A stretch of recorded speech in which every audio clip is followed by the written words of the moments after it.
To quote Thomas Jefferson, a well-informed citizenry is the best defense against tyranny. Welcome to the Constitution Solution, one podcast under God, where we discuss the basics of our constitutional republic and how our freedoms are being seized by public officials, both elected and unelected. I'm Mark DeLuzio, a former candidate for the U.S. Congress and a Gold Star father. Join me as we learn together how we can save this unique experiment that we call America. Hi, Mark DeLuzio, episode 48 of the Constitution Solution. We're going to talk today about who can declare war. And the answer lies in the U.S. Constitution. We all know President Trump came under fire from the far left, claiming that he, broke his constitutional oath by declaring war. He didn't go to Congress. And of course, he's not the only president. Every president since World War II has taken their troops into battle without going to Congress. Now, I want to walk you through the Constitution and also walk you through some of the misunderstandings that so many have today. Now, this is not designed to be siding on one side of the aisle or the other. I think probably those of you who know me know I am a huge fan of President Trump and everything he's doing. But at the end of the day, the Constitution is what matters. And we have a history, especially our U.S. Congress, to cede away their responsibilities, their constitutional Article 1, Section 8 responsibilities to the executive branch. And it's happened time and time again with all kinds of different things, including these unconstitutional agencies, with tariffs, and also with their congressional constitutional responsibility to declare war. So this has nothing to do with parties. This is not going to be a biased look at this. But it is not going to bode well for the MAGA supporters, unfortunately, because the Constitution is very clear about who can declare war and what the president can and can't do. And there's a lot of confusion because we got this thing called the War Powers Act, which I will take you through and explain to you why the War Powers Act is an unconstitutional law. I will take you through what the founding fathers have said about going to war and how they thought about it. So let's go through and look at the history and see where this leaves us. And I'd be interested to know your thoughts on this, simply because it's controversial. And I think at the end of the day, we have to fall on the side of our country and our Constitution, not on any political leader or political party. And I don't care what side of the aisle they're on. Okay. So let's talk about this.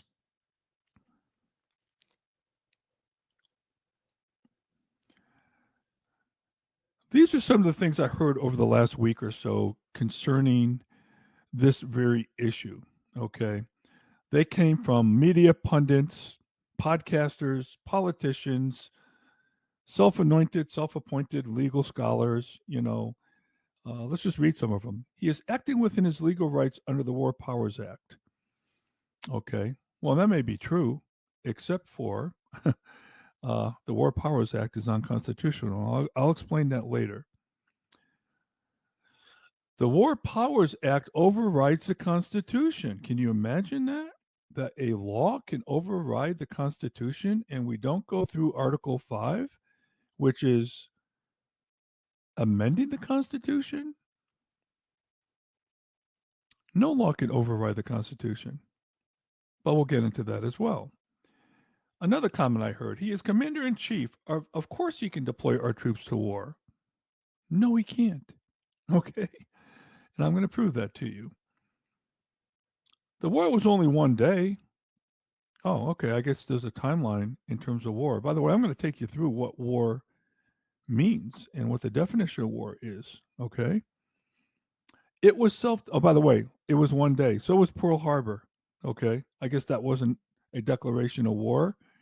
an act of war, I should say, on the Japanese on the United States because it was only one day. Foolish arguments. It was self-defense. Now there is some merit to this one, okay? Because the president can act as commander in chief in the spirit of self-defense. But you really have to look at what are we talking about with self-defense? Yeah, we can argue that Iran has attacked us through all kinds of different ways, through all the different terrorist groups. I mean, my son was probably killed through funding by Iran into some terrorist group, in this case, the Taliban. If you guys don't know, I'm a Gold Star father. I lost my son in Afghanistan. Um, but that's a weak one, in my opinion. Okay. Congress will only debate it and waste time. We can't go to Congress. We can't follow the law. It's going to be too time consuming. They're going to debate it for too long. Really. That's exactly what the founders wanted. They wanted debate. Remember, Congress represents us, the people. There are representatives. When there's a unilateral decision to go to war, we are not consulted at all. Okay? Simply because Congress is not consulted. There's no time to go to Congress. Similar comment. One guy said, it's not a war, it's a skirmish. Okay? And then, oh yeah, hey, Biden and other presidents did it. Why can't we? You know, I hate to go back to what your mom told you. If all your friends jumped off a bridge, would you follow them? Okay? Just because other people did it, that is not legal precedent. All right? That is not legal precedent for breaking your constitutional oath and not following the Constitution. I'm sorry. All right. These are just some of the things I've heard podcasters say. I've heard, by the way, very knowledgeable podcasters. I've heard Mark Levin argue on this one. Okay. And I've heard Sean Hannity. Okay. I've heard all of the pundits, all kinds of people on social media. And this is where we have to be very careful that we don't become such ideologues into, the MAGA movement or any one political party or politician. And again, I'm going on record here saying I love President Trump. Okay, he invited us to the White House to honor my son and my family after 9 years where Obama snubbed us, didn't call us, sent us a form robo signed letter. Okay, 9 years later, we get a call, and he and Melania, they threw a party for us that you wouldn't believe. I am a big fan of President Trump, but I'm a bigger fan of our country. I'm a bigger fan of our Constitution when it gets violated. The reason we're in the mess we are today, because of ignoring and snubbing the Constitution. Okay. And that may mean that you're going to have to fight for something that you don't like. All right. And I can go down the list of all the things that I feel are unconstitutional. The Federal Reserve has control of our monetary policy. The power of the purse rests with Congress, not with some, I don't even, can't even call them an agency because they're not an agency, an independent central bank where we have very little, if any, control over those guys running it. You can go back and look at some of the episodes we did on the Federal Reserve. The unconstitutional agencies that are writing law through regulation. It's unconstitutional. Congress is supposed to write law. Okay? And so forth. I can go on and on. Okay? So this is something to think about. Now, the other part about this is the military industrial complex is still very strong. There's a lot of money in war. You tell me why, after 20 years, we couldn't beat the Taliban. It was a gravy train for a lot of people and a lot of companies and a lot of CEOs and a lot of politicians and a lot of bureaucrats, both elected and unelected. Okay. This is why the founders didn't want to put into the hands of one person the ability to go to war. So let's go to war. Now, I've heard so many people on politicians, pundits, podcasters. This is not really a war, really. You drop a bomb on a country, that's war. Now, I always go back to Webster's 1828 dictionary. Noah Webster, not the Merriam Webster dictionary, but Noah Webster's dictionary. He wrote this dictionary because he wanted to memorialize the words at the time that were used in our founding documents. Because he knew the meanings would change, the words would change, they get misinterpreted, all kinds of things. So I am consulting this dictionary all the time. Okay. And, Noah Webster, it's just hard to believe when you look at this dictionary how one man did this without the internet. Oh, maybe that was an aid. It's incredible what he did. He amassed all these 70,000 some odd words, and he wanted to create a national language for America because he knew that even the English language was different, right? So let's look at what Noah Webster says about war. A contest, and I'm going to read these because if you're not looking on YouTube or Rumble, I'll have to read some of these things to you, and if you bear with me. He says war is a contest between nations or states carried on by force, either for defense or for revenging insults and redressing wrongs, for the extension of commerce or acquisition of territory, or for obtaining and establishing the superiority or dominion of one over the other. And he goes on to talk about these objects are accomplished by the slaughter or capture of troops and the capture and destruction of ships, towns, and property. Among rude nations, war is often waged and carried on for plunder. A war is a contest of nations or states. It always implies that such contest is authorized by the monarch or the sovereign power of the nation. When war is commenced by attacking a nation in peace, it is called an offensive war, such as an attack is aggressive. When war is undertaken to repel an invasion or the attacks of an enemy, it is called defensive. Okay. Now, when you look at what war is, it's clear what war is. Okay. When you drop a bomb on a country, that is an act of war. Just like Pearl Harbor was an act of war when the Japanese bombed Pearl Harbor. Okay. There's no question back then that that was an act of war. So this whole business that this is not really a war, but the people who say these things never really come back and define what they mean by what is war. They come up with silly arguments like, well, it's only one day. You know, I don't know. Is is the 12-day war with Israel versus Iran, is that a war? Does it need to be 20 days? It's a foolish argument. Okay. So I want to dispel the notion right now that this was not an act of war. Okay. Number one. Right. Okay. Now let's go to the Constitution. Article 1 all talks about the legislative branch, and that's the Congress and the Senate. For those of you out there in Rio Linda, God bless Rush Limbaugh, still miss him. And Article 1, Section 8 is the specific section of the Constitution that gives Congress the powers to write laws and what their responsibilities are. There's 18 enumerated powers.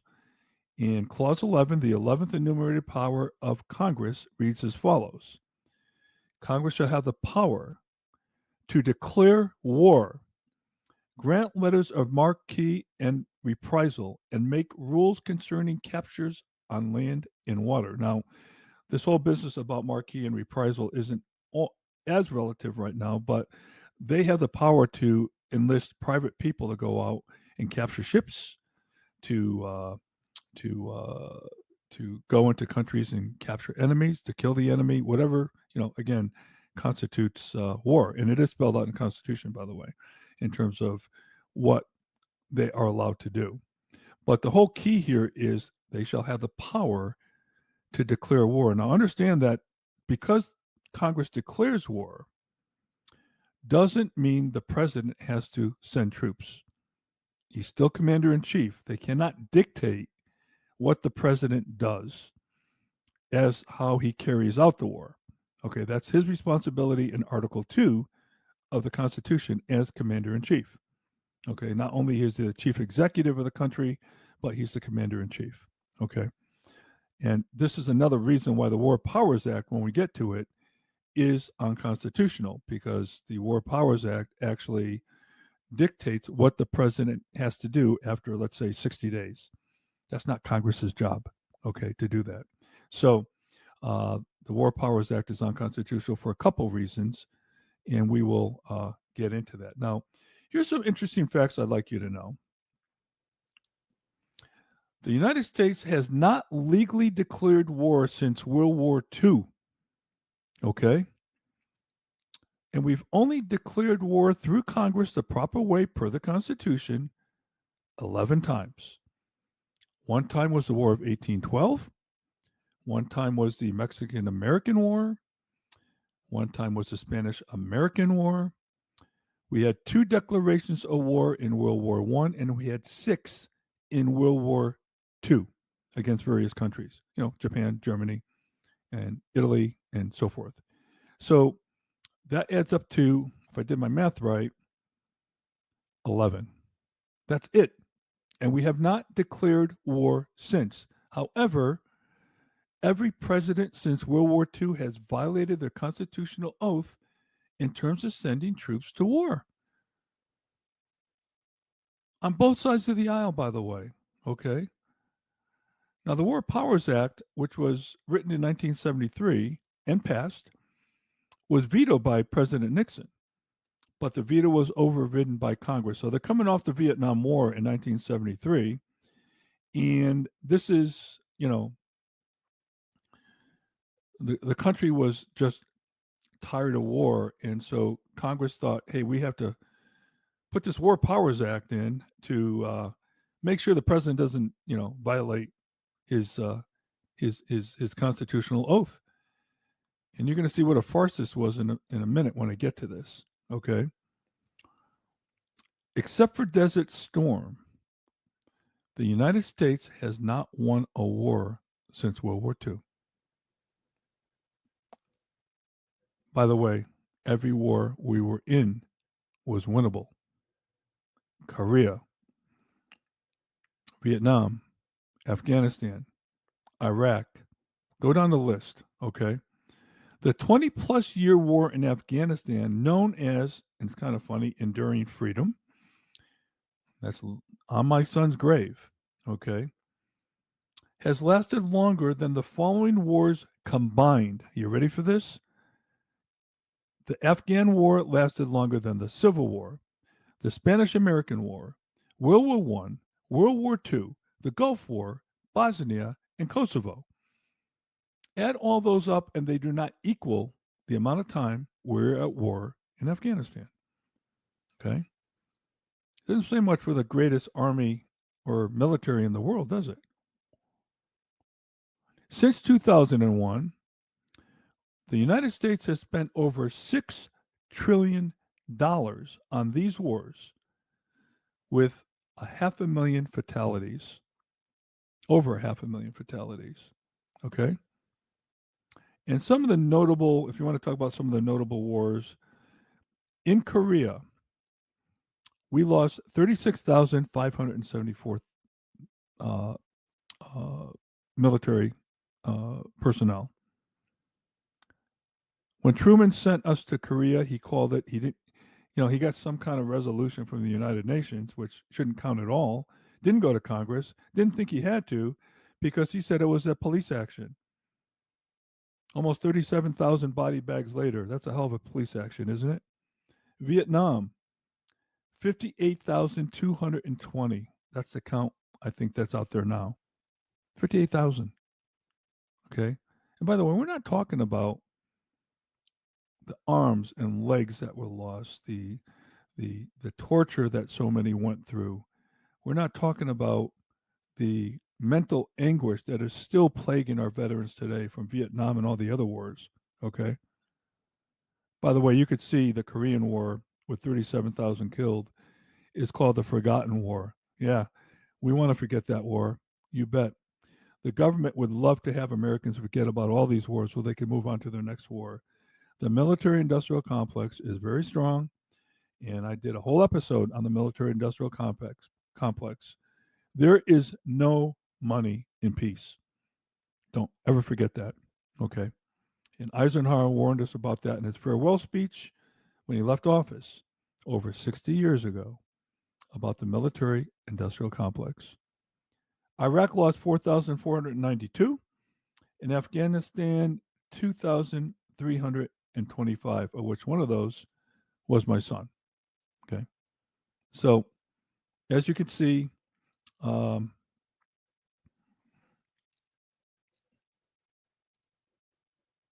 war is not fun, and I'm sure anybody who fought wars will agree with me on that. But there are some people that just absolutely love war. So I thought you'd want to know these interesting facts, okay, before we moved on here. Okay, I want to take you through some of our founding fathers and what they had to say about war. And please forgive me, I'm going to read this if you're listening. Hope you can stick with me. President George Washington, who presided over the Constitutional Convention and elaborated about responsibility for war, he said the following: the Constitution vests the power of declaring war with Congress. Therefore, no offensive expedition of importance can be undertaken until after they have deliberated on the subject and authorized such a measure. I don't know.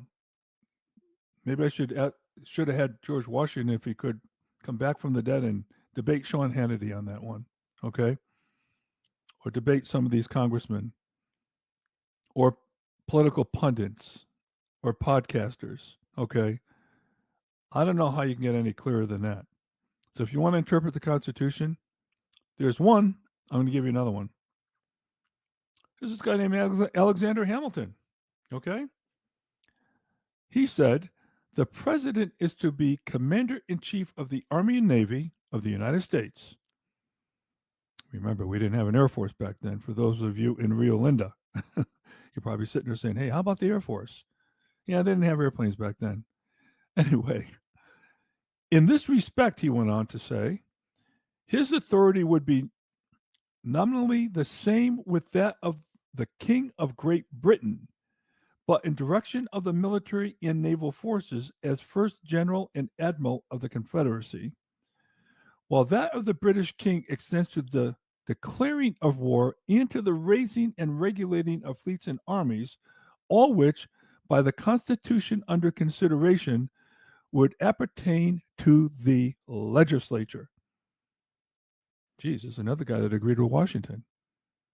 There's another guy that didn't agree with Sean Hannity. Then there's this other guy here. You probably heard of him. His name is Thomas Jefferson. To me, he's probably the greatest statesman we've ever had. He wrote to Congress in 1805, quote, Congress alone is constitutionally invested with the power of changing our condition from peace to war, close quote. Can it get any clearer? Can this get any clearer of what these are the guys that formed our country and wrote the Constitution? Okay. Fun fact to know that Thomas Jefferson didn't sign the Constitution because he was in Europe. Okay. But he would have if he was here, and he weighed in on this quite heavily. And as you know, he was the author of the Declaration of Independence. Okay. And then let's go to, speaking of the author, the father of the Constitution, the guy who wrote the Constitution, James Madison. He wrote to Thomas Jefferson on April 2nd, 1798. The Constitution supposes what the history of all governments demonstrates, that the executive is the branch of power most interested in war and most prone to it. It has accordingly, with studied care, vested the question of war in the legislature. And he went on and also said the following: In no part of the Constitution is more wisdom to be found than in the clause which confides the question of war or peace to the legislature and not to the executive department. Besides the objective to such a mixture of heterogeneous powers, the trust and the temptation would be too great for any one man, not such as nature may offer as the prodigy of many centuries, but such as may be expected in the ordinary successions of magistracy. So I don't know what to tell you guys. Okay. I mean, you can listen to all the pundits, you can listen to all the Mark Levins that you want in the world. You can click on any constitutional podcast, right wing. Okay. These are the guys I listen to. These are the guys that wrote the Constitution, and you could see through these writings where their head was. Okay. Now, the War Powers Act of 1973, this one really made a big ball of confusion with this whole business about going to war. Okay. And so many have fell prone to it. All right. I even heard Bill O'Reilly the other day. He quoted the War Powers Act and says, yes, the president's in perfectly within the scope of the law. Well, guess what? The law only is legit if it's in concert with the Constitution. This is an unconstitutional law, and I'll show you why in a minute. The War Powers Act is a bill designed to limit the president's ability to initiate or escalate military actions abroad. That is not true. It gives the president the power to just advise Congress, not to get their declaration of war, but just to inform or advise Congress, and gives him the ability to deploy our troops for 60 days. How is that in concert with what I just read to you with the Founding Fathers in Article 1, Section 8, Clause 11? Please tell me how. Please tell me how this is, in fact, in concert with that. It's not. Okay. The act grants the president the authority to deploy U.S. military forces to armed conflict without the consent of the U.S. Congress, and requires the president to notify Congress within 48 hours of military action. So, even with that said, the president can deploy troops anywhere he wants, and he has 48 hours to inform or notify Congress. They won't even know it's happening. Okay? And supposedly that happened this time. Okay. I don't know. I think somebody said he informed Chuck Schumer. I don't know. But anyway, he's not Congress, by the way. He's part of the Senate. But that is a fact. That is what this law says. So, how could this law, you see, you cannot write a law that says, oh, yeah, that part of the Constitution doesn't count. We have a law. We have a law, and I did one on terrorists that said, the president cannot dictate tariffs. That has to go through Congress. Why? Because it's the power of the purse. The power of the purse goes through Congress, and tariffs are part of that. Okay? You can't write a law that says, that part doesn't count anymore. That's like kind of saying, you're ahead, 6-2 in the 8th inning, and then the other team comes back with, 10 runs and beats you in the 9th. And then you say, well, we're going to rewrite the rules of baseball because and we're not going to count the 9th inning anymore. You can't do that. Congress cannot write laws. And what's mind-boggling to me, how these laws have been allowed to stand and not be challenged with the Supreme Court. Mind-boggling to me. And you don't need to be a legal scholar. I get accused all the time. Well, you're not a lawyer. It's the lawyers that are screwing this up, guys. Okay? So many in Congress are writing these laws. Okay? I'm not a lawyer. No, but I know how to read. Okay. I know how to interpret. I know how to read. God gave me half a brain.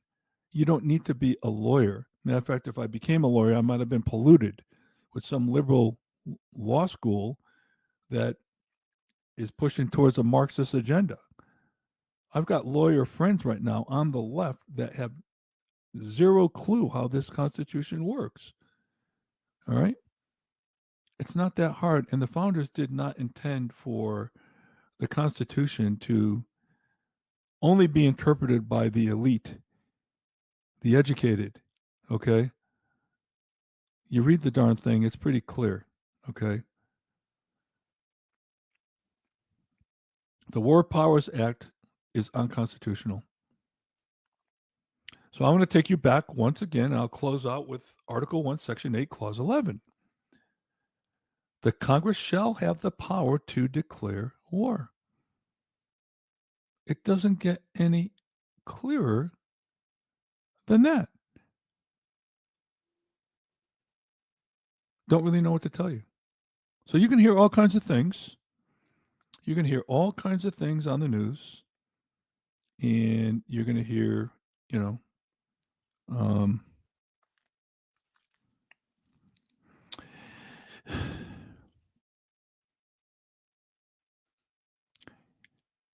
all kinds of comments, all kinds of commentators, all kinds of interpretations of what war means, of the Constitution. People, Bill O'Reilly didn't even reference the Constitution. He just looked at the War Powers Act. At one point, I thought he was a pretty smart guy. Okay? The law is invalid, guys. You can't write a law. This is why we have Article 5 in the Constitution, the Convention of States. If we want to change the Constitution, the founders gave us the ability to do that. But you can't write a law that says the Constitution doesn't count. I don't know. We're losing our country because of things like this. Is why I'm fighting for this. We're losing our country because of things like this. Okay? Tens, if not hundreds of thousands of people have died because we fought unjust wars. Vietnam was a lie. It did not get approval from Congress. Johnson lied about the Gulf of Tonkin. Okay? George Bush lied about weapons of mass destruction. Okay? Afghanistan should never have gone on for 20 years. All these wars are unconstitutional wars that we fought, we bled, and many died for. But also, a lot of people made a lot of money. The military industrial complex, I just told you earlier, $6 trillion on these wars. That's larger than our whole economy. Well, our economy is around 20 trillion, but larger than our budget. And a lot of this spending, by the way, happens off budget. By the way, there's all kinds of other things that go on with emergency spending bills that don't show its way into the budget. Okay, the normal operating budget of the military or of the government itself. And this is where we're printing money through the Federal Reserve, driving the value of our dollar down further and further and further because of this printing of money with this central bank cartel called the Federal Reserve. This all ties together. The military-industrial complex and which, by the way, the Thomas Jefferson warned against the central bank. He had such foresight. This guy was brilliant. He knew what was going to happen. We got rid of the gold standard, and then that took the top off the debt ceiling. We can now just print money, buy government securities, and we got to pay back the Fed with interest out of money that was created out of nothing. A few keystrokes on a computer. Literally, that's what it is. Okay. And if you ever wonder why a loaf of bread back in the early 70s maybe cost 40 cents and now it's $4, that's why. Inflation is defined as the expansion of the money supply. Okay. The result is higher prices because your dollars are worth less. Your bank account is worth less. It's the worst tax on the American people, which is why the American dream is gone. People with 2 college degrees, couples that have to both work jobs and can't afford to get out of a 1 or 2 bedroom apartment. Why is that? That's not the America I grew up in, but that's what these people are doing to us. And this whole business about war is part of that. And the whole business about just ignoring the Constitution, not only in this case, but in many other cases, is where we are meeting our demise. So, as much as I love President Trump, as much as I love most of his policies, and I think he's perhaps the best president in my lifetime, I think he's better than Ronald Reagan, just between you and me. As much as I love President Trump, I love our country more. I love our Constitution more. And I know the founders, once you study the Constitution and understand the genius in the Constitution, we would not have the problems we're having today if we would just be true to the Constitution. This is why I call this podcast Constitution Solution, one podcast under God, because if we follow the Constitution, most of our problems would go away. I'll leave you with that. That's my opinion on this. I know it's not popular with MAGA. I'm probably going to get a lot of heat over this. But again, time will tell that I am correct. I am correct in this. And you're saying, oh, well, geez, you're siding with AOC and you're siding with the left. This is the one time that they are correct. Okay. Although you have to challenge why they remain silent all the other times when Biden took us into Yemen, into Jordan, into Iraq, and to other places, Syria. He did the exact same thing, but so did all the other presidents. All of a sudden, now it's a big deal, right? So there's a lot of inconsistency there. They are constitutional opportunists. You're going to find I'm consistent. I don't care who's the president, what party, or what. I first stand for our Constitution. And that's why I'm doing this. And I think it's in our best interest to do so, no matter how unpopular it might be with the Sean Hannitys of the world and Mark Levin's and your favorite podcaster and your favorite radio host, okay, or your favorite politician, or in this case, your favorite president. So, anyway, I'm going to sign off there. This is episode 48. Who can declare war? I hope you understand my point of view. And it's not just my point of view, guys. It's our founding fathers' point of view. It can't get any clearer than the way I laid it out. All right. The answer lies in the Constitution. See you next time. Thanks for listening to the Constitution Solution, one podcast under God. The Constitution is the solution to most of our country's problems. Other episodes can be found on our website at 1787solution.com, YouTube, Rumble, Apple Podcasts, Spotify, and most other podcast platforms. I'm your host, Mark DeLuzio. Until next time, may God bless you, may God bless America, and may America bless God.